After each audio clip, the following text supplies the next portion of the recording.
গাজার রাজনৈতিক সশস্ত্র বাহিনী হামাসের সঙ্গে তীব্র লড়াই শেষের পথে। এবার লেবাননের সশস্ত্র বাহিনী হিজবুল্লাহর বিরুদ্ধে তৎপর ইসরায়েলের সেনারা। তাদের মোকাবেলায় দেশটির উত্তর সীমান্তে আরও সেনা পাঠানোর পরিকল্পনা চলছে, এমনটাই বলেছেন প্রধানমন্ত্রী বেনিয়ামিন নেতানিয়াহু। রোববার ইসরায়েলের চ্যানেল 14 টেলিভিশনকে দেওয়া এক সাক্ষাৎকারে এসব কথা বলেন তিনি।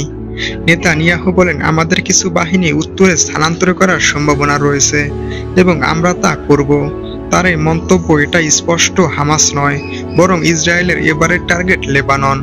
এর মধ্যে আরও এক যুদ্ধের সংখ্যা দেখা দিয়েছে বিশ্ববাসীর মনে।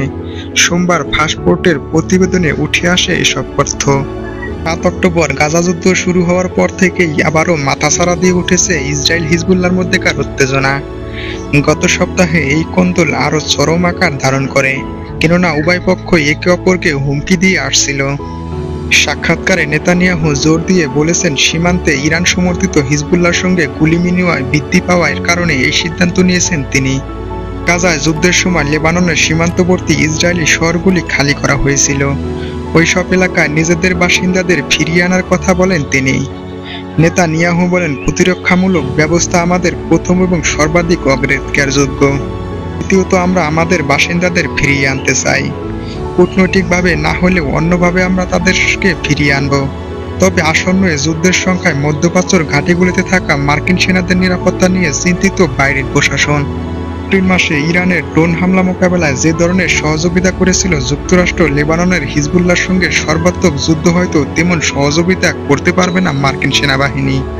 খোঁজে গত মাসে ইরান থেকে ইসরায়েলের বিরুদ্ধে যেসব ক্ষেপণাস্ত্র এবং ড্রোন হামলা করা হয়েছিল তার বেশিরভাগই আমেরিকা মাঝপথে ধ্বংস করেছিল। কিন্তু হিজবুল্লাহর সাথে যুদ্ধ হলে আমেরিকা এই সুযোগটা কখনোই পাবে না। সোমবার যুক্তরাষ্ট্রের জয়েন্ট চিফ অফ স্টাফ প্রধান চার্লস কিউ ব্রাউন এক সাক্ষাৎকারে সতর্কতার কথা তুলে ধরেছেন। ইসরায়েলি সংবাদ মাধ্যম জেরুজালেম পোস্ট এই খবর জানিয়েছে। মার্কিন বিমান বাহিনীর জেনারেল ব্রাউন বলেছেন, যুদ্ধ শুরু হলে হিজবুল্লাহকে সহযোগিতায় আরও এগিয়ে আসবে ইরান। গাজার ফিলিস্তিনি সশস্ত্র গোষ্ঠী হামাসকেও সমর্থন করে ইরান।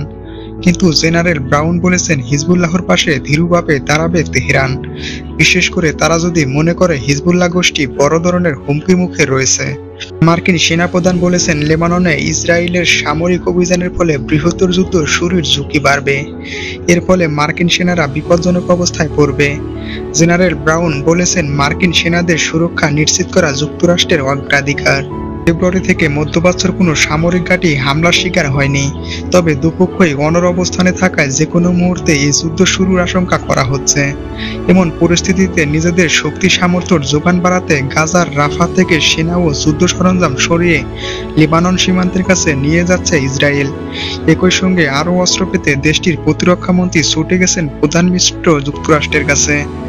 কারণ হামাসের চেয়েও হিজবুল্লাহ আরও পেশাদার সেনাবাহিনী ও উন্নত অস্ত্র রয়েছে।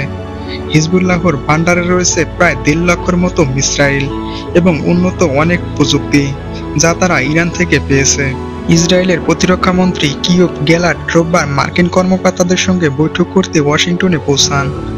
এর মধ্যে গাজার সশস্ত্র সংগঠন হামাসের সঙ্গে আংশিক যুদ্ধবিরতিতে যেতে প্রস্তুত থাকার আভাস দিয়েছেন প্রধানমন্ত্রী বেনিয়ামিন নেতানিয়াহু, যাতে সবাইকে না হলেও অন্তত কয়েকজন ইসরায়েলি জিম্মিকে গাজা থেকে দেশে ফিরিয়ে আনা যায়।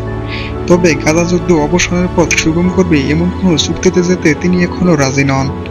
একই সাক্ষাৎকারে নেতানিয়াহু বলেছেন, আমাদের লক্ষ্য জিম্মিদের ফিরিয়ে আনা এবং গাজায় হামাসের রাজত্ব নির্মূল করা। 8 মাসের বেশি সময় ধরে গাজা যুদ্ধ চলছে। গাজা থেকে জিম্মিদের নিরাপদে ফিরিয়ে আনার দাবি জানিয়ে হাজার হাজার ইসরায়েলি গত কয়েক মাস ধরে কয়েকবার সড়কে নেমে বিক্ষোভ করেছেন।